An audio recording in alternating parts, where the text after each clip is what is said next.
Olá para você, como a gente prometeu, esse segundo episódio, quer dizer, porque a gente teve a segunda parte de um episódio. Como é que a gente falaria isso, Mário? Uma continuação, né? Continuação do episódio. Parte 2. A parte 2.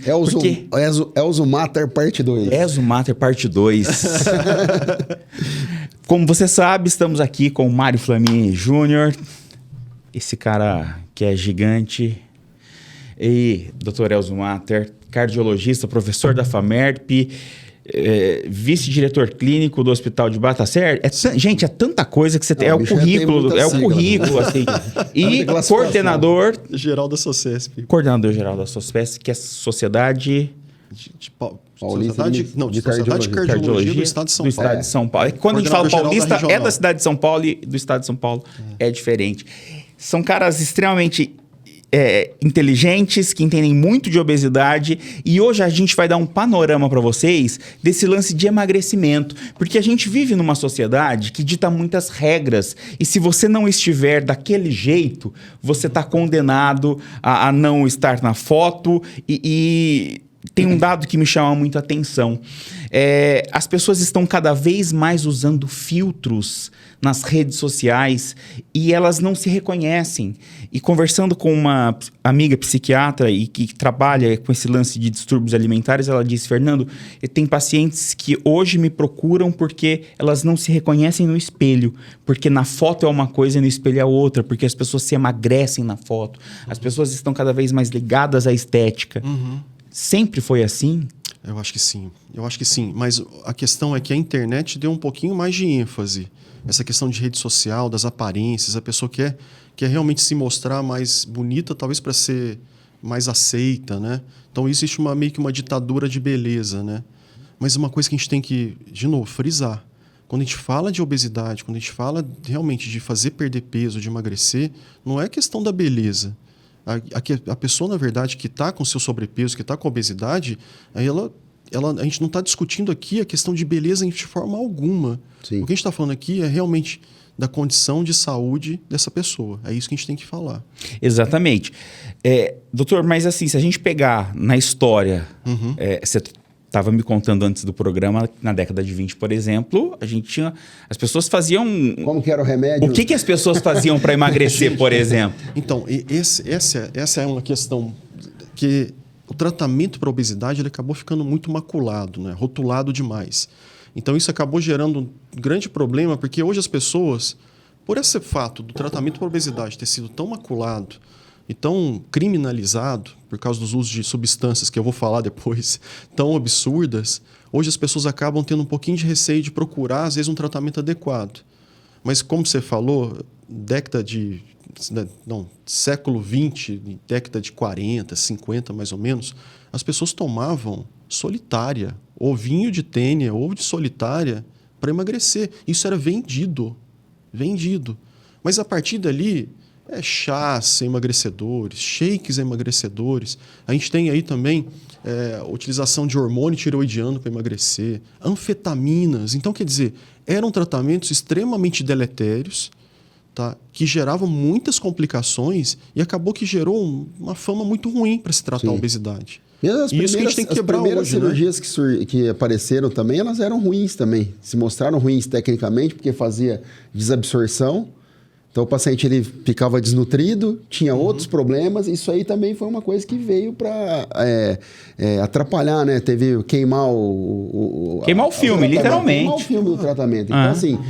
Mas é porque a tendência das coisas, ela é ir se aprimorando. Então, da mesma forma que o medicamento, os tratamentos, eles vão sendo aprimorados a cada ano, o tratamento cirúrgico também. Né? Mas, assim, de novo, que a gente sempre fala e bate o martelo em cima, não existe ainda milagre. Exato. Não existe tratamento milagroso. Da mesma forma que nem a tênia foi milagrosa, nem os medicamentos são milagrosos, a história nos prova isso. Exato. E por isso que duvidem do que vocês leem na internet sobre fórmulas milagrosas. Porque não existe. Não se existe tratamento de doença com desafio de 30 dias. Ninguém trata uma doença em 30 dias. Fechando a boca, fazendo uma dieta Tomando restritiva. vinagre de maçã em jejum. Água com limão e gratidão. Isso não resolve. É ótimo, mas não resolve. É o que eu falo assim. Pode assim, até aumentar a sua imunidade. Pode. Né? Mas... O própolis com teu limãozinho ali de manhã, porque eu tomo e é muito bom. Não, mas assim, contra, a gente... Não, mas exatamente. Isso, a questão também da água com limão depende também da distância do limoeiro, né? Se ficar uns bons quilômetros, vai emagrecer, exatamente. né? Um dia o paciente falou assim, mas eu tava fazendo a dieta da banana. Eu falei, mas o que é isso? Você só comia banana? Ele falou, não, faz chá com a casca da banana. Não sei o quê. Eu falei, tá, agora vamos pensar assim, essa é uma dieta, essas dietas, qualquer dieta que você for fazer, é uma forma de se alimentar que você vai fazer para a vida inteira? Você vai manter isso para a vida inteira? Uma vez uma menina, um colega minha, foi lá em casa, e a gente foi jantar, ela levou o potinho de alface dela. Eu falei assim, você vai fazer isso aí para a vida inteira? Ou é só para agora?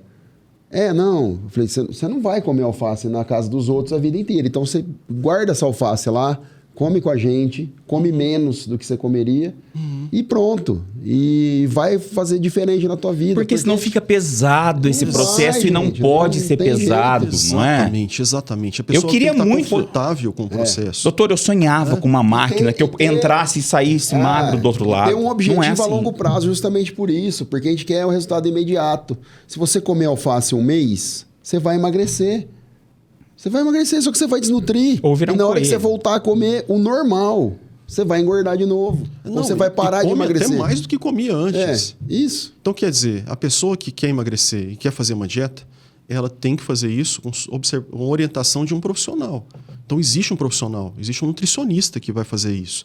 E ela vai adequar a dieta para a pessoa de acordo com a quantidade de perda que precisa ter, a quantidade de proteína que ela precisa consumir no dia, porque também uma questão muito importante. Uma coisa é perder peso, outra coisa é emagrecer. Isso. Tá? Então, isso assim, aí. perder peso às vezes é muito fácil. Então, poxa, comecei um tratamento para emagrecer. Estou usando lá o Ozempic. Mas não mudei minha dieta. Quer dizer, na verdade mudei porque eu não estou comendo direito. Isso. Porque o medicamento não deixa. E eu não como direito, eu acabo não comendo proteína.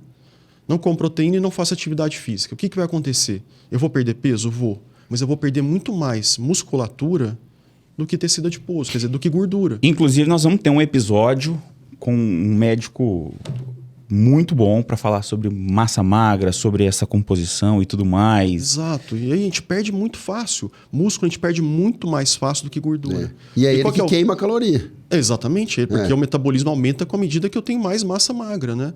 E aí que é o problema, porque a pessoa ela pega, ela emagrece, quer dizer, perde peso, mas ela continua com um percentual de gordura alto, às vezes até aumentou e perdeu massa magra. Quando ela voltar a parar, quando ela parar com o medicamento ou parar com aquela dieta extremamente restritiva dela e ela tiver um reganho, o que ela ganha? Ela ganha massa muscular ou ganha gordura? Muito mais gordura. Mais gordura. Porque massa muscular é difícil ganhar. Você perde fácil e ganha com dificuldade. Então, o que vai acontecer? Ela vai começando a caminhar para o que a gente chama de uma obesidade sarcopênica. Isso. Quer dizer, ela vai ficar uma obesidade cada vez mais patológica, mais de doença mesmo. Ela vai começar a ter dificuldade mais para se locomover. Aí vocês vão ter um episódio depois para falar a questão de articulações. Vamos. Né? Vai sofrer com articulações e tudo mais. Então, quer dizer, e está mais do que comprovado. Quanto menos massa muscular eu tiver, pior o meu prognóstico. Pior é realmente vou piorar mais o risco de comorbidades. Sim. E o meu metabolismo abaixa demais, né? Fica muito reduzido, né, Mário? É aquela taxa de metabolismo basal que a gente já falou outras vezes. Então, assim, o quanto a gente gasta de caloria por dia, o básico. Né? Então, assim, o próprio corpo, quando ele vai perdendo massa muscular, ele vai diminuindo o metabolismo.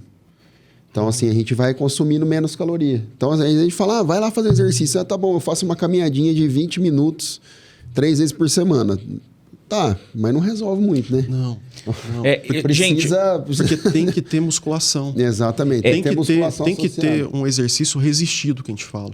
Porque a gente fala musculação, vai falar, não, então eu tenho que ir na academia. Eu não gosto de academia. Tá, mas tem outras coisas que dá para ganhar massa muscular sem ser academia. Mas tem que fazer. Tem que trabalhar a musculatura. Tem que trabalhar. E falando, eu só quero pegar um gancho do que a gente começou falando, porque eu acho que é um momento da vida muito complicado, a adolescência e essa juventude, porque a gente está com os hormônios lá borbulhando, né? Enfim, aquela confusão e tudo mais. Então, acho que os pais precisam ficar atentos, principalmente a esses jovens que hoje estão cada vez mais cheinhos, com a saúde desses jovens. Ah, não, mas eu não tenho tempo de levar o meu filho. Ah, mas eu não tenho tempo de fazer de preparar o meu alimento. Mas vai gastar depois na farmácia, né? Exato. Eu estou economizando agora. Exato. E economizando tempo. Mas espera aí, o que é vida, né? O que é tempo? O que você ganha e o que você perde, né? Os bons hábitos começam desde cedo. E quem vai ensinar isso são os pais. Mas é também só de orientação. Os pais têm que dar o exemplo. Porque é muito mais fácil você seguir aquilo que seu pai faz do que aquilo que seu pai fala. Então, quer dizer, em casa, poxa, eu tenho minha filha, né? Vocês conhecem a minha filha, Cecília. Então, poxa, eu tenho que, em casa, ter hábito de vida saudável para que ela se espelhe em mim no futuro dela, ou até no dia a dia dela. Então, ela tem que se alimentar de forma correta. Então, poxa, eu tenho que comer direito em casa. Não adianta eu falar para ela, come salada, come arroz com feijão e a carne, e eu ficar lá comendo minhas bobagens, comer minha coxinha. Não. Então, a gente tem que se alimentar também de forma adequada para que eles se espelhem nisso. Eu tenho que fazer atividade física, então ela vai ver eu fazendo atividade física. Ela tem que vivenciar isso, para que ela veja que isso é um hábito saudável e isso tem que ser uma rotina para ela também. Então os pais têm que se policiar quanto a isso. A outra questão é, evitem ter alimentos ultraprocessados em casa, para criança no caso. Sim. Poxa, por que comprar bolacha recheada para criança? Por que ficar entupindo ela de chocolate? Tá? Criança, às vezes... Poxa, não que não possa comer de vez em quando. Pode, não mas não pode ser aquela coisa do prêmio de todo dia, sabe? Ou daquela coisa de querer agradar. É muito comum avós fazerem isso. Nossa. A avó quer que a criança goste dela. Quer conquistar, quer que meio que a criança associe a avó à casa dos doces. Sabe? Não tem que ser isso. Poxa, minha filha, quando eu falava banana para ela ou maçã para ela, o olho dela brilhava, porque antes dela conhecer o doce, para ela aquilo era o doce. Para que mostrar para ela mais cedo o chocolate se ela gostava tanto de comer fruta? Então é isso que a gente tem que tentar evitar, sabe? Essa questão de que porque a criança tem que comer doce, tem que comer chocolate, porque ela tem que ser feliz. Não, ela vai ser feliz, mas vai ser feliz de forma saudável. Minha avó, ela dava dinheiro pra gente como se fosse traficante, sabe? Vai lá comprar um docinho escondido pra você. Isso é bom, de vez em quando é gostoso, bom porque faz um carinho também. Cria memória. Exatamente. Cria memória. Você tem essa memória, olha aí pra você. É legal. Mas tem que ser essa memória diária, né? Exatamente. Não pode ser aquela caixa de doce. É o que eu contei no episódio anterior do meu sobrinho, que quando ele faz gol, ele quer uma coxinha. E aí ele faz gol todo dia. Eu lá na minha família, a gente... Meus pais trabalhavam em banco, né? Então a gente mudou de muitas cidades, assim. Então a gente nunca morei numa cidade que tivesse parente morando junto, assim, na mesma cidade. Então, meu convívio com meus avós era sempre de final de semana. Uhum. Então, assim, eu não tive muito essa questão, assim. Quando eu chegava na casa da minha avó lá, eles eram tudo simples, assim. Então, a gente ia lá, ia pro sítio, e aí era fruta, pegava coisa no meio do mato. Uhum. Eles faziam... Minha avó, eu lembro, minha avó, coisa de comida que ela fazia, que eu gostava muito, era polenta. Rapaz... Dá pra entender, né, gente? Olhando pra pessoa, dá pra entender, né? Polentinha com frango é uma beleza. Mas...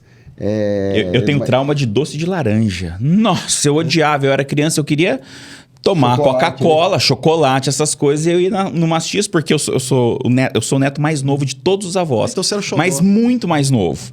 E aí todo mundo me entupia de doce. Mas eu ia na casa de alguns tios que eles gostavam de doce de abóbora, doce de mamão, essas coisas de cidade pequena e que faz parte. E que hoje eu amo, né? Mas quando criança, não. E aí, doutor, teve uma época que a minha mãe, ela fazia um composto com ovo de pata, biotônico fontora, leite condensado. Porque eu nasci com peso de prematuro. Mas acredite, na minha adolescência eu tomei tanto disso. E porque a minha mãe, ela até hoje, ela fala assim, eu falo, mãe, não fala isso para as pessoas. Porque tem gente que não acha... Ela fala, não, eu acho bonito gordo. A pessoa tem que estar gorda para estar bem. Aí chegam umas amigas da minha irmã que estão fazendo dieta, ou então umas primas de fora, ela fala assim, a pessoa deu uma engordadinha, você vê que a pessoa tá lutando contra aquilo, ela fala, mas você tá tão bonita gorda. E tá bonita. E tá bonita. E tá bonita. E tá bonita. E tá bonita. Mas assim, às vezes a pessoa tá num processo de tentar mudar de vida, de tentar emagrecer. E a minha mãe, ela vai no sentido contrário. É que a pessoa não quer ouvir não que faz engordou. dieta, não. Porque não, é falar da beleza. Mas as pessoas tendem a não gostar de ouvir essa frase. Parece que você engordou. Você tá bonito, você engordou, né? Não é? E às vezes a gente fica mais bonito um pouco. Fica, não fica é? mesmo. E fica mesmo. Porque deixa de ter uma aparência de doente. E você sabe que eu falava pro Mário, eu falava assim, ó, quando você for cortar meu estômago, ó, 2 dedinhos, hein? Igual cabeleireiro. Porque eu morria de medo. Vai me deixar muito magro, não. Eu ficar com cara de doente. Eu falava, morria de medo de ficar com cara de doente. E hoje as pessoas, quando a gente fala de emagrecimento e de estilo de vida, as pessoas acham ainda assim, não, mas eu vou emagrecer, eu vou parecer doente. Gente, peraí, você não tem que estar pensando na estética, né? Antes de qualquer coisa. Você vai parecer doente se você viver de uma forma doente. Exatamente. Se você viver de uma forma saudável, você não vai parecer doente. E uma coisa que é importante, a gente está falando de criança, adolescente, adulto jovem. Quanto mais tempo, em anos, eu conviver com obesidade, maior os riscos no futuro eu vou ter. Então o processo ele tem que ser interrompido o mais precoce possível. Então se você é um adolescente, se você é um adulto jovem, na casa dos 20 e poucos anos, é o momento para reverter isso. De procurar realmente ajuda e reverter isso. Porque quanto mais tempo você conviver com sobrepeso e com obesidade, o futuro, mais doenças você vai ter. Então tem que cortar o mais rápido possível isso. Agora, eu faço uma pergunta já sabendo a resposta e é uma provocação. Fiz uma cirurgia bariátrica, fiz um processo de reeducação alimentar, consegui perder peso, fiz uns exames e esses exames... Tá tudo certinho com a minha vida. Eu não preciso mais procurar um médico? Você tem que fazer. Eu não preciso mais fazer uma manutenção? Tem que fazer, Fernando. E é fundamental. Na verdade, esquece até a questão da obesidade. Acima dos 40 anos, anualmente você tem que fazer um check-up. Na verdade, acima dos 20. Só que a partir dos 20 anos, o check-up, a avaliação cardiológica, a avaliação médica tem que ser a cada 3 a 5 anos. Agora, acima dos 40 anos, anualmente você tem que fazer. Agora, pós-bariátrica... Acho que o Mário vai saber explicar isso também. Quer dizer, vai explicar melhor do que eu, porque ele acompanha o paciente pós-bariátrico também. Mas a pessoa ela tem que ter um acompanhamento porque ela não se livrou da doença obesidade, ela controlou a doença obesidade. Então, ela é portadora de obesidade controlada, tratada. Mas se ela não continuar mantendo hábitos de vida saudável, se alimentar de forma correta, fazer atividade física... Checar a questão de nutrientes, isso é importante, ver como é que está a absorção de nutrientes pós-bariátrica, né? Claro. Isso é muito importante. Ela vai ter reganho. Quer dizer, ela vai voltar a engordar. Aquela coisa que eu sempre falo, você vai trocar um problema pelo outro. Você controla o peso, mas você está desnutrido. Você controla o peso, mas está faltando alguma coisa. Então, assim... Aconteceu isso com uma amiga muito próxima. Ela emagreceu bastante. Ela falou, Fernando, eu tomei vitamina 1 ano. Depois eu fiquei tão bem, que hoje eu tô com uma anemia profunda, tomando muitos medicamentos, perdeu muita massa magra, então ela tem muita dor nas costas, muitas dores, enfim, dor para baixar, para fazer o básico ela tem dor, porque ela não fez uma atividade física, não foi trocando, né? Enfim, uma coisa pela outra, hábitos ruins por saudáveis. Ela foi daqui para cá. Então, assim, ela foi para um extremo para o outro. Agora ela vai ter que fazer todo o esforço para ganhar massa muscular, para se nutrir novamente, chegar no equilíbrio, coisa que ela perdeu. Porque senão não consegue nem fazer a esteira mortal que algumas pessoas pedem, viu? Pra gente fazer. Que é importante fazer. Mas isso é um dado interessante, Mário, que é a questão do oposto, né? Do IMC muito baixo também. Né? E principalmente o IMC baixo, não por questão de que a pessoa constitucionalmente ela é magra. Não. É porque ela perdeu de forma forçada. Isso. Né? Perdeu muita musculatura. Aí a gente entra muito na questão de composição corporal, mais do que até peso. Mas teve um trabalho acho que início dos anos 2000, que envolveu 900 mil pacientes. Na verdade, é uma meta-análise, quer dizer, um conjunto de trabalhos, de estudos.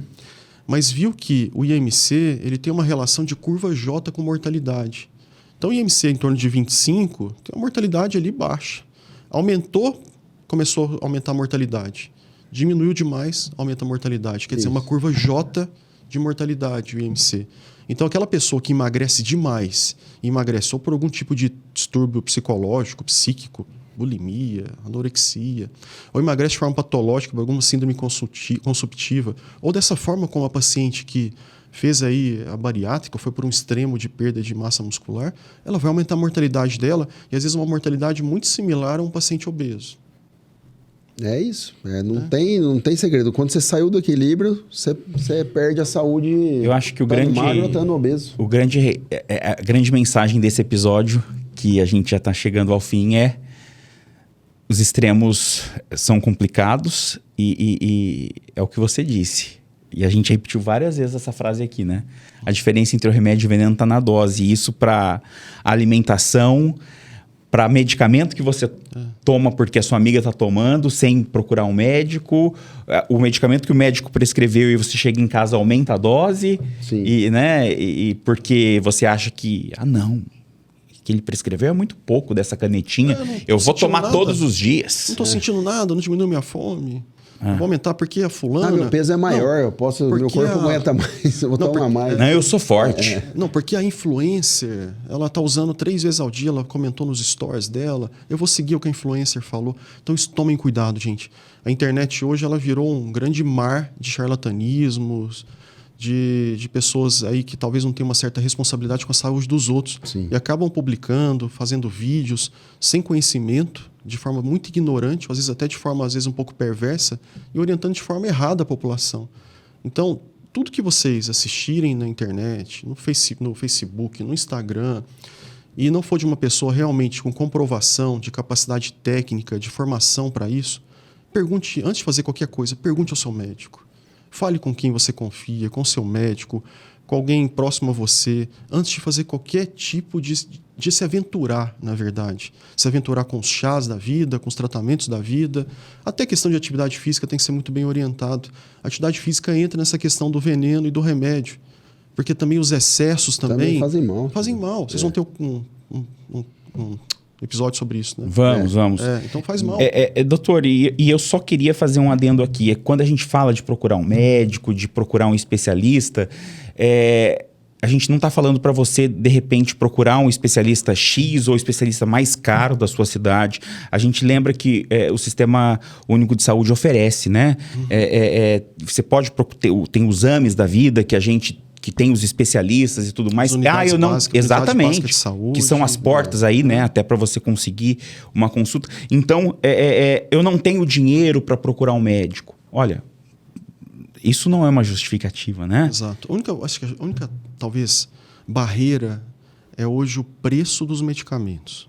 Isso é uma grande barreira para a população no geral. Infelizmente, ainda e teve reajuste. E teve reajuste mais de 4%. Exatamente. Né? Então, assim, isso é uma grande barreira. Aí entra a questão de governo e saúde suplementar começarem a pensar nessa questão da obesidade. Vocês viram recentemente o Medicare, que é um plano de saúde nos Estados Unidos, uma operadora, né? Uma seguradora de saúde nos Estados Unidos. Ela vai subsidiar medicamento para obesidade, no caso a semaglutida, para pacientes que são obesos e têm algum tipo de cardiopatia associada. Gente, isso é gestão estratégica de custo. Exatamente. Quer dizer, ela vai investir, que para ela é pouco, o tratamento, para ela, não sei quantos dólares é uma seringa lá do Wegovy, lá do Ozempic. Ela vai investir pouco mensalmente naquele paciente, mas a curto ou até médio prazo vai evitar aí uma internação por alguma comorbidade, um pico hipertensivo, uma internação talvez por uma complicação renal, uma internação por um infarto, por um AVC. Quanto isso não é de redução de custo para a operadora? Ou para o governo, para o Estado? Então, a obesidade não é um impacto apenas na saúde do povo, mas é um impacto na saúde econômica financeira do Estado também. Você sabe que isso aí vale até para cirurgia, sabia? O convênio, normalmente, eles não tem muito problema com uma autorização de uma cirurgia bariátrica, porque eles sabem que o custo para ele de uma cirurgia é menor do que o custo de uma internação por um infarto lá na frente. Isso é ser estadista, isso é gestão estratégica, que o governo, quer dizer, o Estado tem que ter, a saúde suplementar precisa ter também. Então, tem que facilitar o tratamento para a população para evitar custos maiores no futuro. E você pode trazer isso para sua casa. Quando você dá a fruta para o seu filho em vez da bolacha recheada todos os dias, você está evitando que seu filho gaste na farmácia mais para frente. Exato. Não é? Exato. Gente, Doutor, muito obrigado pela sua participação. Gino, eu que agradeço. Rapaz, que programa bom, hein? Foi bom demais. Programas ótimos aqui. Ótimos. E teremos mais. Fique com a gente toda semana, um episódio saindo do forno para você. Sabe o que eu ia pedir para eles aí, pessoal? Manda pergunta aqui pra gente e pro Dr. Elzo, porque aí a gente pode montar um outro episódio com ele aqui. Perfeito. Para tirar dúvidas também com relação à cardiologia, né? E a obesidade, então assim... E não tem que ter medo de perguntar não, viu, gente? A gente fez um episódio com as pessoas perguntando, muita gente nos procurou nas redes sociais para mandar a dúvida, para não deixar o nome. Eu posso sugerir uma ideia? Claro. A gente fazer um ao vivo? Pode. Vamos fazer. Vamos programar um ao vivo? Vamos programar um ao vivo. A gente combina e a gente pode deixar isso em aberto para todo mundo participar com perguntas ao vivo. Legal. A gente faz, na verdade, um bate-papo muito mais baseado na interação com o público do que, às vezes, respondendo só entre a gente. Dúvidas e perguntas. Eu acho. A gente podia fazer um ao vivo. Vai ser muito legal. Já deixa combinado. Olha só, presentão que vocês ganharam. Vixe Maria. Gente, senta o dedo no like. Coloca lá para compartilhar também, porque a gente precisa desse compartilhamento. Manda para os seus amigos, manda para sua família e se inscreve no nosso canal. Não, Marião? Isso aí, gente. Obrigado pelo apoio aí e espero que a gente esteja cumprindo o nosso papel aqui, que é falar sobre a doença, né? E sobre saúde, né? Principalmente, de maneira exatamente, simples mais a saúde que da doença, na verdade, né? E é um alerta para vocês, para todas as pessoas, para os seus amigos, seus familiares, e que se a gente conseguir ajudar a vida de vocês aí, sempre a gente vai atingir o nosso objetivo aqui. É isso. Valeu, gente. Obrigado. Obrigado, gente. Até mais. Até o próximo episódio.